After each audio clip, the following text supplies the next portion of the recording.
Ulitin po natin ang sinabi ng Pangulo. Nalapitan po kami ng abogado ni Zaldico at nagtatangkang mag-blackmail na kung hindi po namin kakanselahin daw ang passport niya, hindi na raw siya maglalabas ng video. I do not negotiate with criminals. Yan lang po ang ilan sa mga nasabi ng Pangulo noong nakaraang Miyerkules, Wednesday.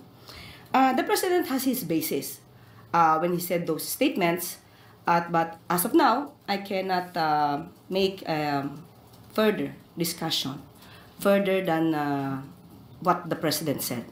Sa ngayon po, yan lang po ang aking masasabi. At kung meron pa pong ibang detalye, at ako'y magiging authorized to say those details, saka ko na naman po sasabihin. But as of now, hanggang dyan lang po na muna ang aking masasabi.